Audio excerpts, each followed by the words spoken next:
Yeah, so today let us talk about how to start a bookkeeping business, even if you have very little experience. So this is what I would do if I had to restart over from scratch with zero experience. Sorry to get situated on a blanket. Cool. So background. So who am I and why could this video be helpful for you if you watch the entire thing? So number one, I currently run a six-figure accounting and bookkeeping firm, which I started in 2015. Also, we've helped hundreds of people start and grow their businesses in our mentorship program. Now, I usually will say like, the specific number, but sometimes people will watch like my video and like literally be like, oh, so you've helped this many students. Like, well, no, the number's grown since the last time you watched the video because that video is like 6 months to a years old. So I'm just gonna say hundreds of people. Yeah, inside of the mentorship program. So it's going to attack things. So lessons from successful, like just success, right? So there are a couple different things that stop a lot of people from really being successful, both in their business and just in life in general. So confidence and internal belief sets. So the beliefs that we hold about ourselves, about business, about life are generally going to stop either cause us to have success or cause us not to have success. And it's very, very innocuous how it kind of happens, right? Because it can be as little as maybe you don't believe that someone is willing to work with you or to invest with you. So you don't even ask them if they would. Or maybe someone tells you no, and like you have an internal belief that once someone tells you no, no means no, right? Because maybe that came from childhood. I don't know exactly what it is going to be for you, right? So as soon as someone says no, you just don't respond. Or maybe that, you tried something in the past and when something doesn't work, it's like the first lesson is, well, maybe it was just not meant to be. So when you're trying to start your business, as soon as something doesn't work, it's like, oh, why would I, keep pushing? I know that like when something doesn't work out the first time, it doesn't work for me, in general. Right. So all these different internal beliefs are going to cause us to really slow down and put brakes on ourselves and on our trajectory that can really prevent us from being able to go and be like successful, right? Next thing, some other lessons that we're going to cover inside this video is the value of selling high ticket clients over low ticket clients. We'll talk a bit more about that throughout the video. And also the importance of having multiple marketing channels. So you always want to have at least two marketing channels, ideally maybe three channels, right? I never want to just be stuck on one, unless the one can be like split and diversified across like multiple ways. We'll talk about that further as we're inside this video. Excuse me.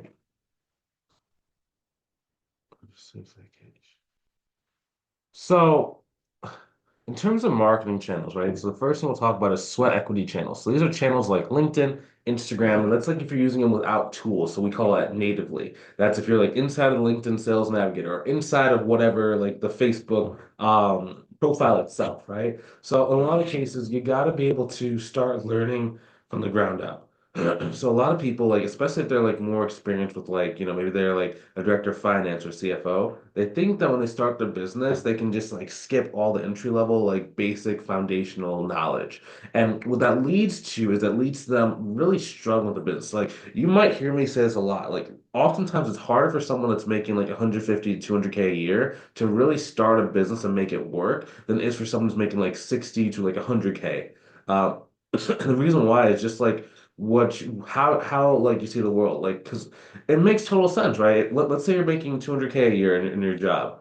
You've probably like put in the groundwork in your job, and like now that you're here and like now that you're making really good money, you're like, I'm kind of at a certain level. But when you start something new, you're not necessarily starting at the ground floor in terms of your experience, but in terms of marketing and how the market actually knows you, you're definitely starting over. So learning how to use these sweat equity channels, even just for like 2 weeks at a time, like for a lot of our students, they're already super, super well off. I don't really have them do sweat equity channels for that long, but you need to understand the basics of messaging, marketing, talking to people, building out your profiles, communicating to people who maybe aren't as sophisticated in business as you are, right? So another reason why it's important too, like that sophistication. Oftentimes, like the more sophisticated someone is in accounting and bookkeeping or even just CFO services, the harder it is for them to communicate with an average business owner, especially when it's doing like, 300K a year, 500K a year, a million, $2 million a year. Right. And when you speak to them, there's a huge disconnect and it causes you not to be able to go and get those clients. And you're going to struggle for a lot longer. So by using these sweat equity channels in the beginning, it's going to cause you to be able to really understand like what is needed to go find success. A good example of this was a good example of this is like my student Sharon. So like she struggled to talk to business owners, right? Because it was always like they would always ask her, so why is this important? She says, well, it's important because it's accounting. And she couldn't break down like 2 to 3 levels deeper as to why was what she was saying was important for them to know, right? Because a lot of times, like business owners would just be like, "Well, I just care at the end of the year I have more money in my account than when I started." It's like, well, there's a lot more to that just than to a business and accounting than just that. But if you don't understand how to like make them understand that or break it down to their level, they're never going to work with you. They're never going to trust you, and they're going to think you don't know what you're doing. Next step up from that is going to be semi-automated channels. So this can be stuff like messenger processes, virtual assistant support, et cetera, et cetera. So this is when you start really getting a little bit more freedom from your marketing. Calls just kind of show up on your calendar. So in terms of this, like you can use tools like Messenger, like Linked Helper or DuckSoup. Those basically allow you to use LinkedIn more in an automated fashion, right? So it's not fully automated. Basically, what it does is allows you to be able to go and like build connections with people and utilize the platform. From there, you have to go and actually look at who has responded to your different messages and different things that have been sent by the automation tool to evaluate whether or not you want to continue the conversation with them. Like sometimes like, your automation tool might get a person like, or maybe that person's attitude is just different than what you like working with. So you don't really want to fully automate it. You want to have it at least semi-automatic or at least have it be to the point to where your input allows you to stay on course so it doesn't kind of veer off to the wrong course. Next thing, so continuing the marketing channels, right? So I like consistent lead generation platforms. So depending on where you're starting out, there's different ones. So a good example like this consistent lead finder would be more of like database marketing, right? So when I say database marketing, that could be something like a pro advisor, that could be something like we'll say LinkedIn Pro Finder. You can use Upwork, but Upwork is very tricky. On Upwork, the high quality clients generally come to you. It's not from you sending a million job proposals out. So I really don't like these lead gen platforms as much because the fact that they are very passive. Now, there will come a time in your career where having passive lead generation tools are very helpful, but if you're just starting out, it's not going to do what you need to do in the speed with which you want. So how I think of like lead generation platforms is that they are consistent over a 12-month period, but they might give you leads every 6 months. So the total dollar amount you might get for them per year can be consistent. But if you need a client in 30 days, 45 days, 60 days, it's very, very hard to make them do something because you're kind of at the mercy of the visibility and the activity that is generated from those channels, right? So they do have their place. And like I'm not saying they don't. Like for example, my this YouTube channel for me would be considered a passive lead generation platform. Now, if I was starting my business, I would not want to do that first because that's going to take you a little bit of time to go get your first client. Like, and plus, oftentimes on these platforms, you don't even know if you're doing it right in the beginning, right? So it's like, and that's why I always advise like going and working like a mentorship kind of program or something like that. And we have our own mentorship program. So like if you want help with any of the stuff we've been talking about inside the video, just click the link, book a call, let's see if we can help you out. But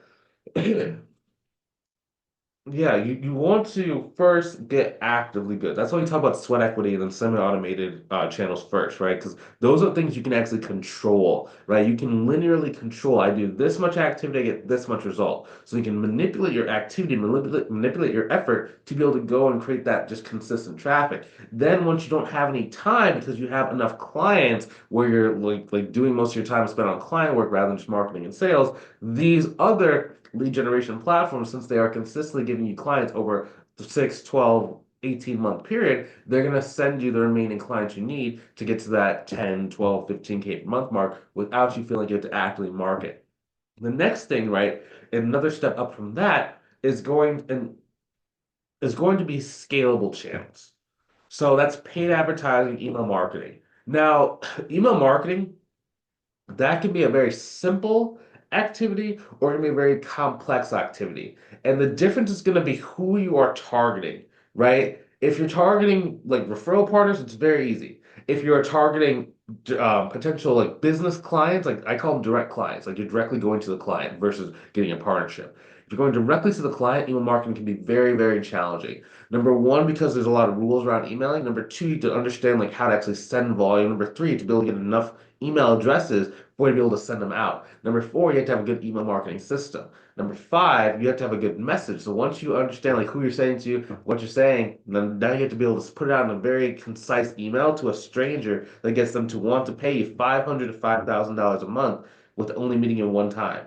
That's very, very high level. If you can do that, amazing. If you can't do that, well, that's regular. Welcome to how most other people feel, right? So that's the key thing there. Now, with both of these, right, the last one talked about the consistent lead generation platforms as well as the scalable channels, you have to be able to optimize everything for higher value clients. So if you didn't build that foundation, which is why, remember earlier I said like for CFOs and director of finances, they think they can just come and skip that groundwork. It's not that you can't skip the groundwork, it's just you're going to be so out of touch with people that you're not going to be able to really talk to the right clients that can pay you the amount of money that you're used to. You're going to be talking with someone who's way bigger. Like if you're used to working for $100 million company or $1 billion company, you generally speak in the terms and phrases and thought process of $100 million to $1 billion company. But when you're talking to companies like 1 million, 2 million, 3 million, 5 million, that's a totally different just conversation. And I understand business is business, but the owners are very, very, very different, right? It's just totally different until you get inside of there. Now, paid ads. I love paid ads when you have good systems in place. We know exactly how much money on average you're going to make from your clients. We know exactly how long it takes for someone to see you to actually buy from you. And when you understand how to create diversification within an ad platform. Now, I'm not going to go super deep inside of that today, like diversification within an ad platform. Um, I think I'm writing down some notes like for my next video, and I think that's gonna be like something that we talk about. Now, if you're not at least 7K per month in your business, when I say 7K per month, like you could get some cleanups and like hit 7K one time, but I'm thinking if you make at least 7K per month in your business, at least 3 months in a row, then we consider that's gonna be like a 7K kind of thing. So you're on track for what is that, 84,000 dollars in the year, right? So then you can start putting money into ads. Now it's not about not having money for an ad budget. You can have $1 million for an ad budget, but if you don't understand the basics, which is derived from going inside that sweat equity, the semi-automated platforms, and then actually be able to use like the other ones, like the consistent lead gen platforms, like if you can't do that, ads are not going to work for you. Then you're going to think ads suck. You're going to be like, they don't work, and you're never going to run money for ads again.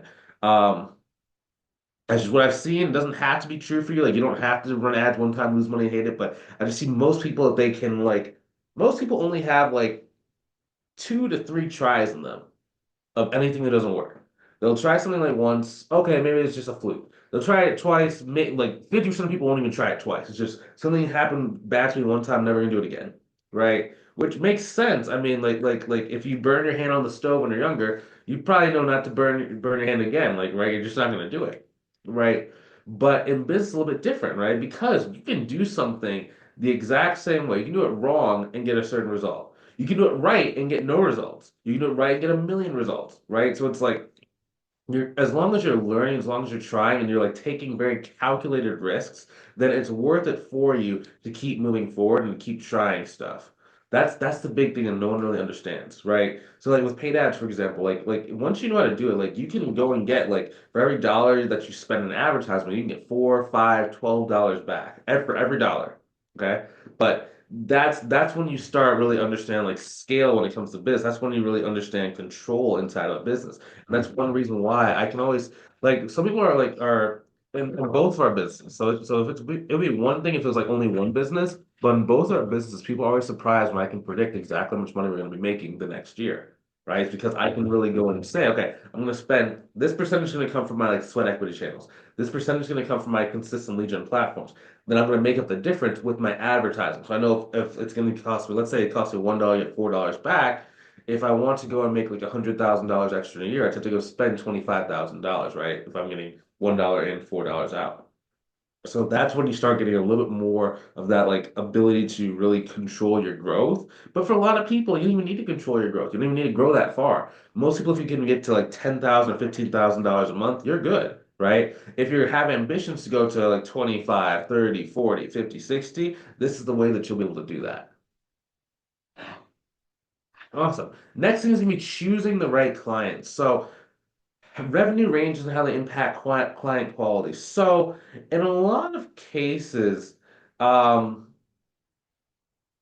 most people are going to be paying a certain amount of the revenue to you. So there's a difference between ability to pay, so that's like they can pay, like they physically have the money in the bank account or they don't, or their willingness to pay. They could have 100% of the money they could pay you for 10 years. So let's say that you're charging like $500 a month. Like that's the minimum price we encourage people to charge, right? $500 a month times 12 months is $6,000 per year. They could have $60,000 and could pay you all up front and be like, "Oh, I'm not willing to pay you that." Right? So there's a difference between the two. Generally, you've seen that like the less money someone has, the less like willing they are to part with that money, right? Which is why I don't like going after like solopreneurs or people who are below a certain amount of revenue. Um, and generally, what you're going to see is like revenue is going to follow the level of sophistication as well. So you're generally going to deal with a much more sophisticated business owner when you're talking to someone who's like, we'll say $3 to $5 million versus someone who's at like 300K to 500K. Not always. There are exceptions if it's a professional services business. For example, a lot of CPA firms or their solo CPA firms will be doing like 250 to 400K a year.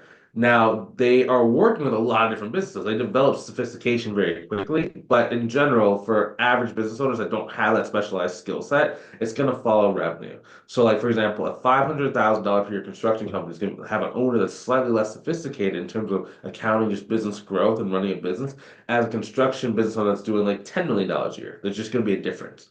Now, benefits of working with small businesses. Now, when we say small business in this particular case, I'm not just talking about like the category of small businesses. I'm talking about just like businesses below 100,000 revenue. Um, to be quite honest with you, there's not a lot of benefits that are like financial benefits. The only difference is that if you can get one of them that's 100K per year, but you can see their trajectory is that they should actually be like a 500,000 a year business or $1 million per year business for the next like 1 to 2 years. So you can get at the ground floor and you really like start them up like from the way you like to do it and just like build everything out from like scratch. So that's one benefit of working with them. Also, you can have them like see you more as like a business kind of advisor. So listen to more of what you say and really implement the business like the way that you're telling them to do. So that's really the benefit. I don't like that from a financial standpoint because like it's very hard for a business owner that's doing 100,000 a year to pay you like a good amount of money. Because I mean, like think about it, like if a business owner's doing like 100K a year, right? Most business owners are going to do like between like a 10 to 30% profit margin. Let's say in this case 20%. And that's industry by industry. A lot of construction companies, they only operate off of 5% like net margin, right? So I'm not going to go to 5%. We'll just do 20%. So okay, so they do 100K. So at the end of the day, they are doing 20K before taxes, right? So their taxes, generally it's not going to be a huge, that's going to be like the lowest tax bracket. It's okay. So already in the lowest tax bracket. Let's say that, let's even take taxes out. Let's say that they don't have to pay taxes for whatever reason, right? I'm not saying that's realistic. I'm just saying hypothetically. So they have $20,000 that they basically have to go and pay their bills with. And then they have to go and think about like working with you for your $500 per month service. So they have 20,000, you're asked for six. That's about 34, 35, sorry, 30, 31 to 32% of the revenue. Or sorry, 32% of the profit. I'm sorry. Brain's all over the place here. That's very hard for them to swing. If they're talking about 32%, that's very hard for them to swing. Like just mentally. Like they could do it, yes, but like they're what gonna have like what is that? Like eight they're gonna have like 12 to $13,000 to pay their life bills. Like it's not gonna work. They're not gonna work. So you have to get someone that has more skin on the bone. Now, next thing, how to handle a consultation call when a client can't afford you right away. So this is very mixed. So in a lot of cases, if someone can't afford your services, it's you can do two things. You can have a step down option for them. So maybe you do some QuickBooks training for them. Maybe you have a course to teach people how to do QuickBooks. Maybe you can do something very small for them. Maybe you can pipeline them. Basically, what that means, like, hey, we can keep talking, and as you need some advice, I'll hop on a call with you, maybe like once a month or once a quarter. You pay me like $150 for that consultation call, and we can make sure everything like set up the correct way. Then as they're growing, you're talking to them, so you're the only person they're talking to because you're the only person that they can afford, and then they'll give you more and more, and then as they get bigger and bigger, they will work with you on that more like one-to-one kind of direct basis. That's how you can really handle those. Um, it depends. Like, I don't know. I don't like as you get more and more established in business, your perception on the time that you want to spend for not a lot of money really changes. Right. So like when you're first starting, it's like, okay, I don't mind working with someone for free. I don't mind doing this. And it's like, that's cool and all, but like after a while, just like number one, people who don't pay you don't really get great results, number one. And then number two, it's like, um, why would you go with this when you have someone that's willing to pay you like a million times more? Right? And I don't know. Some people are like, it's not always about the money. It's like, okay, cool. Well, that works for you. But like when your time is like filled with people that aren't paying you, now you let's say that you were gonna do like let's say you're charging someone like your fees break down to like $50 per hour. Okay, cool. So then you're gonna do your $50 per hour, but then you're gonna look back and you're gonna like water down like the amount of time you spent with like the free is gonna actually water down whatever your hourly rate was. So now you're actually only working for like $25 per hour. And that's not counting scope creep. So your existing clients that are paying you money, they're gonna want more, and people who aren't paying you money are gonna want more. And pretty soon you're working for like 18, maybe like $15 per hour. So on paper, it looks like you're doing $50 per hour for the people that are paying you, but in reality, you're only making like $18 per hour. And it's like it's just not quite enough. You know what I mean? So it's like kind of do that. I would do that stuff either when money doesn't really matter to you, or if you have a team, you have like so much free time in like your life and in your business. That's when I would really think about that. Until then, I don't know if that really makes sense for 90% of people to do. Cool. Next thing, some tools. We already talked about some tools earlier, so I'm not going to go super deep into tools. I kind of talked about it more than I expected. Next thing is going to be handling price objections. So we're going to talk a little more about that. We have a number of different sales videos on this channel, so I'm not going to go super deep into like these sales tools and stuff like that. It's just not really not going to be a great use of our time in this call today. So number one, overcoming price objections. So a lot of this is going to be you're not really going to get price objections if you target the right people. So there's going to be a mixture of between marketing versus sales. The better you get at marketing, the less you have to do on your sales consultation calls. The worse you are at marketing, the more you do on your sales consultation calls, right? Because you have to do like objection handling, help them like overcome their fears, help them overcome like procrastination, help them see the value of stuff. Versus if you just have like trust from the beginning and they already see you as an authority kind of figure, it's so much easier for you to be able to like handle. You don't even have to do objection. I don't do objection handling these days.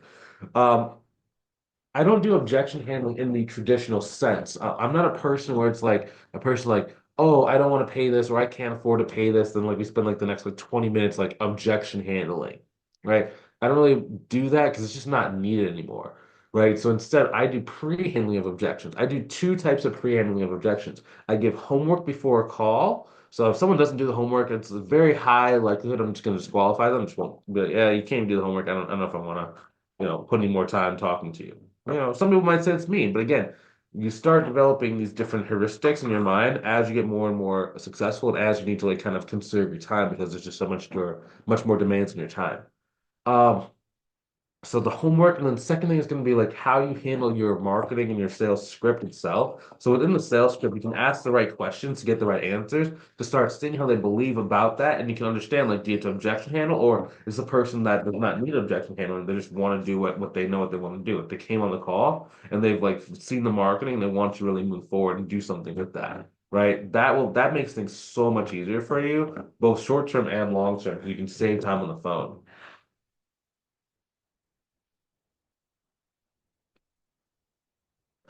Next thing, nurturing leads. So we just kind of talked about nurturing leads a little bit.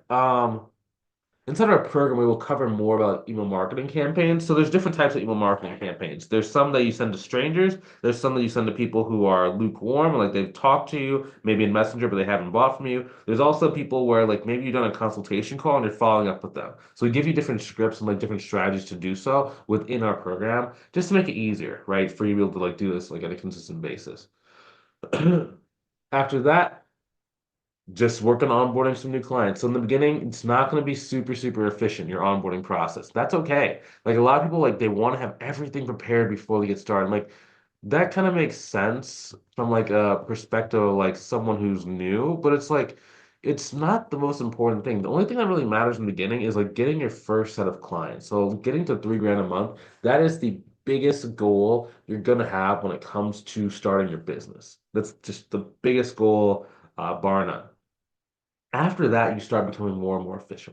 Now, the reason why I say it's not because I don't think it's okay to be official. I just know a lot of people will put up these like walls. It kind of goes back to that confidence, that mindset thing we talked about earlier. They put up walls that stop them from doing the things they need to do to move forward in their business. And I don't want that for you. I want you to be able to go and do the right activities so that you can go and get to success as fast as possible. That's the big thing for me.